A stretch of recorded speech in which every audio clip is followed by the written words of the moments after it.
ठंड में मॉडर्न बहू की गंवार प्रेग्नेंट सास। अरे क्यों सुमन बहन, पोता पोती खिलाने का मन नहीं करता क्या? क्यों कमला बहन, ऐसे क्यों कहती हो? अजी क्यों ना कहे, हम सब सहेलियों के बेटों की शादी हो गई और सुगंधा की बहू ने तो 2 छोटे छोटे बच्चे भी कर लिए। बस एक तुम हो जिसने अब तक अपने बेटे को कुंवारा रखा है। अरे शादी तो मैं भी करवाना चाहती हूँ। बताओ कौन माँ नहीं चाहती कि अपने बेटे को गोद में खिलाए, पर ये लड़का शादी के लिए हाँ करे तब ना। अरे बच्चे सब तो मना करते ही हैं, इसीलिए तुम्हें ही तो आगे बढ़कर करवानी पड़ेगी शादी। फिर देखो उम्र भी तो निकली जा रही है तुम्हारे बेटे की। अच्छा ऐसी बात है, तो अब तुम लोग देखो, इसी हफ्ते तुम्हें मैं अपने बेटे की शादी की खुशखबरी सुनाती हूँ, और देखना अगले महीने में बहू की गोद भराई भी करवाऊंगी। सुमन अपनी सहेलियों से बात करके रात की कड़कड़ाती सर्दी में अपने घर वापस आ जाती है। अरे भाग्यवान, अपने इकलौते पति को छोड़कर रात में कहाँ चली गई थी? जब देखो बस मजाक ही मजाक करते रहते हो। मैं कह रही हूँ अब हमारे बेटे की भी शादी क्यों रह गई है। अपनी सहेलियों के पास बैठी थी, सब लोग ताने मार रही थी मुझे नहीं पता। अब बस आप विवेक के लिए लड़की ढूंढिए। ये अचानक तुम्हें अपने बेटे का ख्याल कहाँ से आ गया? मेरी सभी सहेलियां अपने पोते पोतियों के साथ खेलती हैं। मुझे भी एक छोटा बच्चा चाहिए जिसके साथ मैं खेलूं, इसीलिए अब मैं विवेक की शादी करवाऊंगी। खेलने के लिए पोते पोती चाहिए। और महेंद्र दिसंबर की कड़कड़ाती ठंड में हीटर चलाकर सो जाते हैं और अगली सुबह विवेक ऑफिस जाने के लिए तैयार हो रहा होता है। तभी महेंद्र और सुमन उसके पास आते हैं। इतनी ठंड में ऑफिस जाना पड़ता है, क्या जुल्म है हम कॉर्पोरेट वालों पर। अरे जुल्म तो तू अपनी बूढ़ी माँ पर कर रहा है। अरे माँ, ये क्या कह रही हो? क्या गलती हो गई मुझसे? अरे तेरी कोई गलती नहीं है। ये बता, तुझे कोई लड़की पसंद है या मैं तेरे लिए लड़की ढूंढूं? विवेक अचानक अपनी शादी की बात सुनकर हैरान हो जाता है। क्या ये अचानक आप लोग मेरी शादी की बात क्यों करने लगे? अरे जितना पूछा उतना बताना और सच बताइयो। सुमन की बात सुनकर विवेक थोड़ा सोच कर कहता है, सच कहूँ तो मेरे ऑफिस में मेरी एक कलीग है रागिनी, हम दोनों एक दूसरे को बहुत पसंद करते हैं। तो बरखुदार, ये बात शादी के मंडप में बताता क्या? तू आज उससे बात कर ले, फिर कल हम लोग उसे देखने जाएंगे। ना कहकर सुमन और महेंद्र अपने कमरे में चले जाते हैं और विवेक अपने ऑफिस में जाकर सारी बातें रागिनी को बताता है। तो अब तुम सारी बात अपने पिताजी से कर लो, मैं कल 10 बजे आऊँगा। तुम्हें क्या, तुम तो आकर कह दिए कल 10 बजे आ जाऊंगा, पर मुझे पहले बात तो करने दो, मैं तुम्हें कॉल करके बताऊंगी जो भी होगा। ऐसे ही विवेक और रागिनी के ऑफिस का दिन खत्म होता है। दोनों कांपते हुए अपने अपने घर जाते हैं। घर आकर रागिनी सारी बात अपने माता पिता और बड़े भाई को बताती है। सच ही तो कह रहे हैं, कब तक मेरे घर पर कब्जा करके बैठेगी? जा अब अपने ससुराल जा। ठीक है, उन्हें कल 10 बजे बुला लो। अगले दिन विवेक अपने परिवार के साथ रागिनी का हाथ मांगने उसके घर आता है। दोनों परिवार आमने सामने बैठते हैं और रिश्ते की बात कर रहे होते हैं। अब तो क्या बात करनी है, सारी बात तो बच्चों ने पहले ही तय कर ली है। अब हम बड़े शादी की तारीख निकलवा लेते हैं। हाँ, जब बच्चे राजी हैं तो हमें भी कोई परेशानी नहीं है। बस आप अपनी पसंद नापसंद बता दीजिए, हम वो कर देंगे।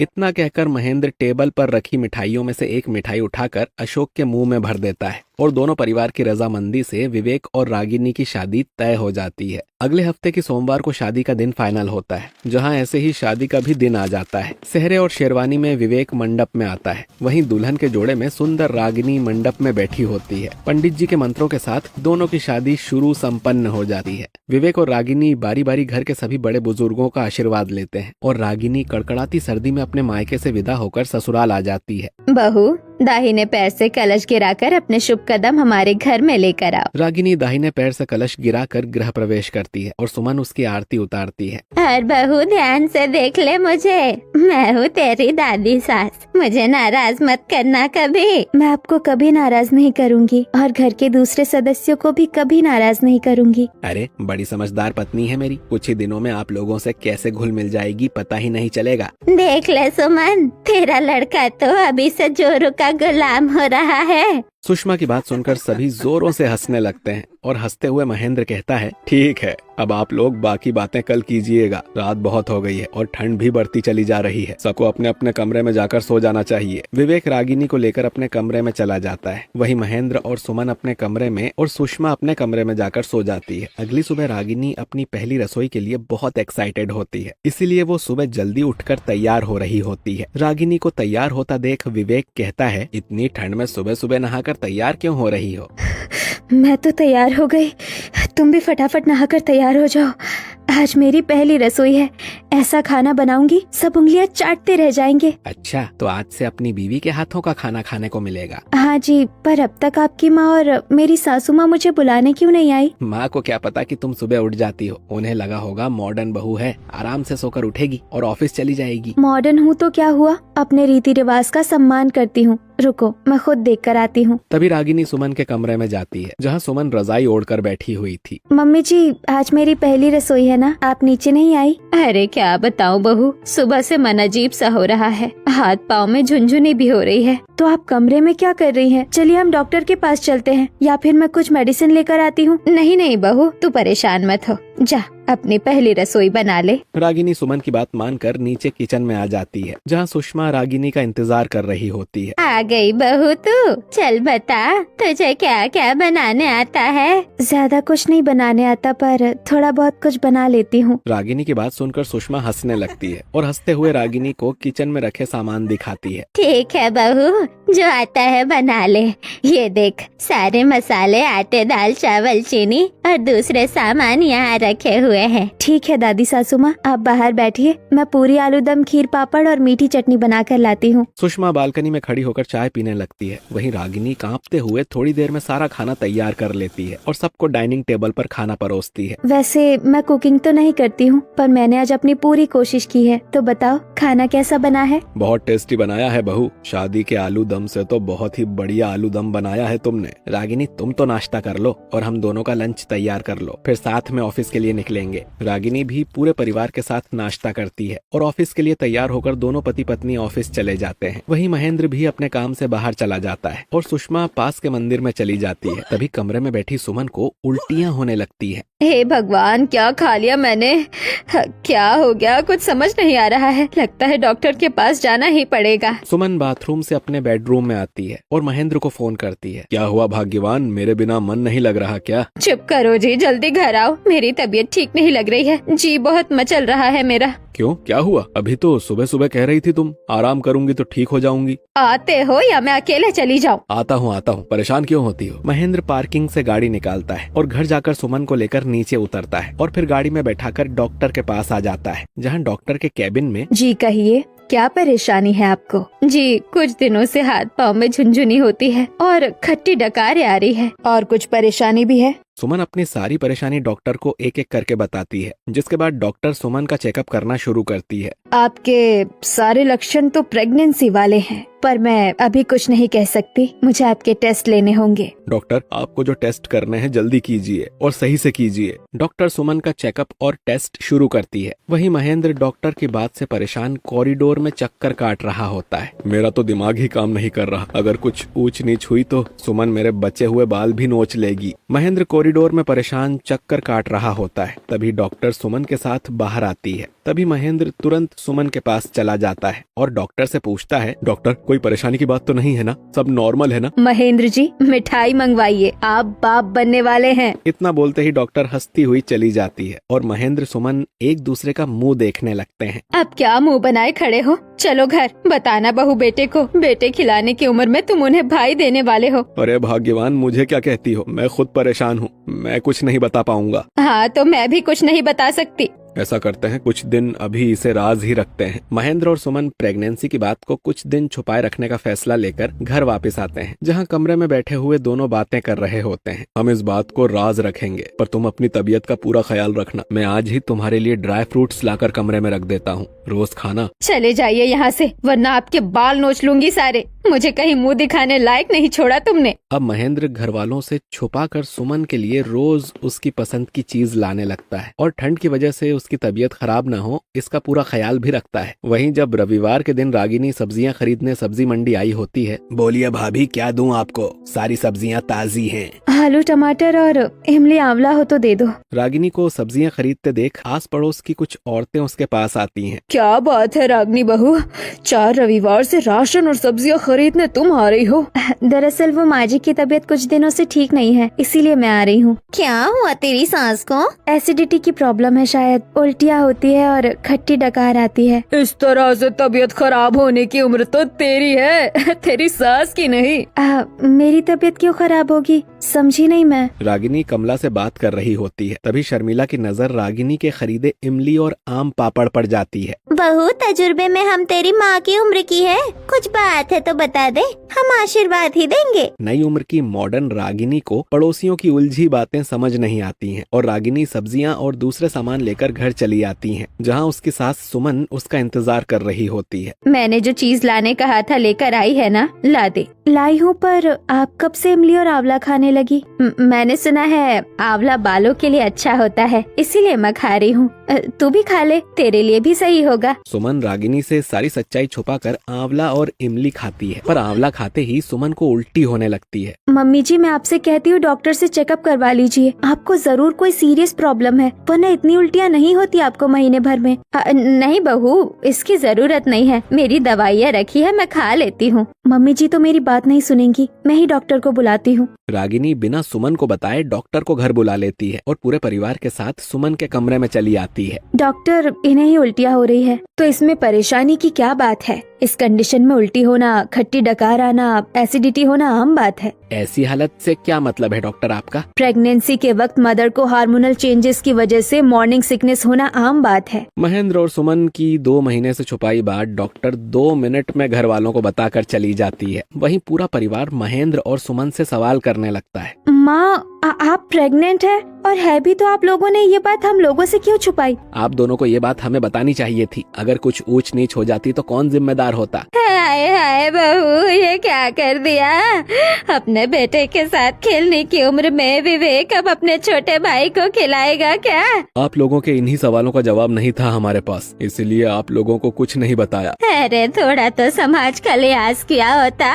कल जब तेरा बाहर निकलेगा पेट, इस बात को चिल्ला चिल्ला कर बताएगा, तब कैसे छुपाएगी कलमुही? आप लोग इस तरह से मुझे शर्मिंदा मत कीजिए। अगर आप लोग नहीं चाहते हैं तो मैं इस बच्चे को इस दुनिया में नहीं लाऊंगी। सुषमा की बातों से सुमन दुखी होकर एबॉर्शन की बात करती है, पर मॉडर्न ख्यालात रखने वाली रागिनी सुमन को समझाती है। मम्मी जी, ये क्या कह रही हैं आप? आपके कोख में पल रहे बच्चे की क्या गलती है कि आप उसे मार देना चाहती है? आप इस बच्चे को इस दुनिया में लेकर आइए, कौन क्या कहता है उसकी परवाह मत कीजिए। रागिनी को सुमन का साथ देते देख विवेक भी कहता है, हाँ माँ, वैसे भी मेरा कोई भाई या बहन नहीं है। अपनी बहू और बेटे को साथ खड़ा देख सुमन को थोड़ी हिम्मत आती है। मैं तो सोच रही थी बहू और बेटे क्या कहेंगे, पर तुम लोगों का साथ पाकर अब मुझ में भी हिम्मत आ गई है। ठीक है, तो अब हम सब लोग मिलकर सुमन का ख्याल रखेंगे, और एक बात ध्यान रहे, जब तक लोगों को खुद नहीं पता चलता कोई किसी को कुछ नहीं बताएगा। पूरा परिवार सुमन के मुश्किल वक्त में साथ खड़ा होकर हर तरह से सुमन का ध्यान रखता है। इसी तरह एक दिन रागिनी सुमन को अस्पताल ले जा रही होती है, जहाँ रास्ते में, अरे बहू, तू मुझे बाहर लेकर आ गई है, गाड़ी कहाँ है? कोई देख लेगा तो क्या कहेगा? विवेक गया है गाड़ी निकालने, बस आता ही होगा। सुमन और रागिनी विवेक का इंतजार कर रहे थे, तभी वहाँ शर्मिला आ जाती है और सुमन का बाहर निकला हुआ पेट देखकर कहती है, वाह सुमन बहन, तुम्हारी बहू ने तो तुम्हें 4 महीने में ही खिला खिला कर मोटा कर दिया। हाँ हाँ, मेरी बहू मेरा बहुत ध्यान रखती है। अगर इन्हें सच्चाई पता चली तो पेट पकड़कर हंसने लगेंगे सब। रागिनी अपने मन में हंसने लगती है और शर्मिला चली जाती है और रागिनी सुमन को लेकर डॉक्टर के पास चली जाती है। वहीं एक दिन रात में महेंद्र रास्ते में आते हुए बच्चों के खिलौनों की दुकान के पास रुका है। मैंने सुना है गर्भवती महिला अगर सुंदर बच्चों की तस्वीर देखे तो बच्चे भी सुंदर पैदा होते हैं। ऐसा करता हूँ, छोटे बच्चों की 2-4 अच्छी तस्वीरें ले लेता हूँ। महेंद्र नवजात बच्चे की ढेर सारी तस्वीर खरीदकर चुपके से अपने कमरे में लगा देता है। सुमन मेरा सरप्राइज देखकर खुश हो जाएगी। रात के खाने के बाद सुमन अपने कमरे में आती है और चारों तरफ बच्चों की लगी तस्वीर देखकर हैरान हो जाती है। बुढ़ापा आ गया पर जवानी नहीं गई आपकी। ये बच्चों वाली हरकत क्यों की आपने? अरे मैंने सुना है सुंदर बच्चों की तस्वीर देखने से होने वाला बच्चा भी बहुत सुंदर होता है। अच्छा, ऐसी बात है तो सिर्फ लड़के की तस्वीर क्यों लेकर आए? अगर लड़की हुई तो? अरे ये तो मैंने सोचा ही नहीं। महेंद्र की बचकानी बातों पर सुमन हंस पड़ती है, पर महेंद्र अगले दिन सुमन के कमरे में सुंदर बच्चियों की भी तस्वीर लगा देता है। ओह वाह, ये सारे बच्चे कितने क्यूट और प्यारे हैं। महेंद्र की इस हरकत पर पूरा परिवार साथ खड़ा हंस रहा होता है। तभी हॉल से कोमल की आवाज आती है। आवाज सुन पूरा परिवार नीचे आता है। ये क्या हल्ला हो रहा है बाहर? मुझे पता चला बहू प्रेग्नेंट है और तुम लोग ये बात सबसे छुपा रहे हो। नहीं बुआ जी, मैं प्रेग्नेंट नहीं हूँ। अच्छा, तो भैया बच्चों की दुकान के बाहर क्या कर रहे थे? सबके घर में हल्ला है, क्या आप लोग बच्चे की बात छुपा रहे हो? सच बताओ मुझे, क्या बात है? बुआ जी को तो सच्चाई बताई जा सकती है, ये तो हमारी अपनी ही है। बुआ जी, असल में प्रेग्नेंट मैं नहीं, मम्मी जी हैं। पापा जी उन्हीं के लिए सारी चीज लेकर आते हैं, पर आप इस बात को राज ही रखिएगा। तो ये बात है, तू फिक्र मत कर बहू, ये राज राज ही रहेगा। कोमल मुस्कुराते हुए बाहर आ जाती है। इतनी मजेदार बात खुद तक रखना अच्छी बात नहीं है। अब ये तो सभी रिश्तेदारों और भैया के पड़ोसियों को पता होनी चाहिए। कोमल सुमन की प्रेगनेंसी की बात सभी रिश्तेदारों और सुमन के सभी पड़ोसियों को बता देती है, जिसे सुन सभी पड़ोसी सुमन का मजाक बनाने लगते हैं। अब पता चला हर हफ्ते आंवला और इमली किसके लिए जाते थे। जब बच्चे करने की उम्र थी तब तो एक बच्चे में ही पल्लू बांध ली थी, और अब देखो। अरे मैं तो सोच रही थी सुमन की बहू ने न जाने ऐसा क्या खिला दिया कि सुमन इतनी मोटी हो गई। पड़ोसियों के मजाक उड़ाने के डर से कोई भी घर के बाहर नहीं जा पा रहा था। वहीं विवेक और रागिनी के ऑफिस में भी सुमन की प्रेगनेंसी की बात फैल जाती है, जहां बॉस कैबिन में, तुम दोनों ने छुट्टी के लिए मुझसे झूठ बोला, वो तो मुझे सच पता चल गया, वरना तुम लोग तो मुझे बेवकूफी समझते। विवेक और रागिनी अपने बॉस से डांट सुनकर जैसे ही बाहर आते हैं, सभी उन्हें देखकर जोरों से हंसने लगते हैं। रागिनी और विवेक इस चीज को बर्दाश्त नहीं कर पाते हैं और अपने घर चले आते हैं। इस कमला को तो मैं छोड़ूंगा नहीं, पूरे समाज में हमारी थू थू करवा दी। मैं तो अपने दोस्तों से ही परेशान हूँ, कल से फोन पर अजीब अजीब से सवाल पूछ रहे हैं और ये सब बुआ की वजह से हो रहा है। मेरी बेटी की क्या गलती है? बहू को उसे बताना ही नहीं चाहिए था। बॉस की डांट, कलीग के मजाक और पड़ोसियों के ताने से परेशान रागिनी सुषमा की बात से और नाराज हो जाती है। हाँ, सारी गलती तो मेरी है, मैंने ही सपोर्ट किया था ना मम्मी जी को। रागिनी, तुम चिल्ला क्यों रही हो? हम सभी परेशान हैं। पर गलती तो सिर्फ मेरी दी जा रही है ना। 6 महीने से मम्मी जी को एक काम नहीं करने दिया। बहू होकर प्रेग्नेंट सास की जिम्मेदारी संभाल रही थी, पर अब मुझसे नहीं होगा। रागिनी गुस्से में सारी जिम्मेदारियां छोड़कर अपने कमरे में चली जाती है। विवेक भी रागिनी के पीछे कमरे में चला जाता है। वहीं सुमन और महेंद्र हॉल में अकेले रह जाते हैं। सब सच ही कह रहे हैं, मैं ही सारी परेशानी की जड़ हूँ। तुम खुद को परेशानी क्यों कहती हो? किसी को तुम्हारा ख्याल रखने की जरूरत नहीं है। अभी मैं जिंदा हूँ, तुम्हें घबराने की जरूरत नहीं है। इतना कहकर महेंद्र सुमन को कमरे में ले जाता है और डॉक्टर की दी हुई दवाई खिलाकर सुला देता है। फिर अगले दिन कमरे में, उठ गई, चलो फटाफट तैयार हो जाओ, हमें डॉक्टर के पास जाना है। आप लेकर जाएंगे मुझे? बीवी और बच्चा मेरा है तो जिम्मेदारी भी मेरी हुई। आज से मंथली चेकअप के लिए मैं ही तुम्हें लेकर जाऊंगा। महेंद्र सुमन को तैयार होने में मदद करता है और डॉक्टर के केबिन में लेकर जाता है। 7वां महीना लग गया है, अब आप लोगों को इनका और ध्यान रखने की जरूरत है। सुमन और महेंद्र डॉक्टर से बात कर रहे होते हैं। वहीं किचन में खाना बना रही रागिनी बेहोश होकर गिर जाती है। रागिनी के हाथ से गिरे बर्तन की आवाज से सुषमा और विवेक किचन में आते हैं। रागिनी, रागिनी होश में आओ। तेरे कहने से होश में नहीं आएगी,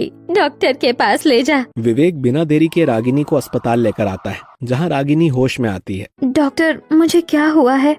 मैं बेहोश कैसे हो गई थी? घबराने की बात नहीं है, आप भी माँ बनने वाली हैं। अपनी प्रेगनेंसी की न्यूज सुनकर रागिनी खुशी से फूले नहीं समाती है और केबिन से बाहर कॉरिडोर में आकर विवेक के गले लग जाती है। अरे क्या बात है, इतनी खुशी किस बात की? विवेक, विवेक, मैं माँ बनने वाली हूँ।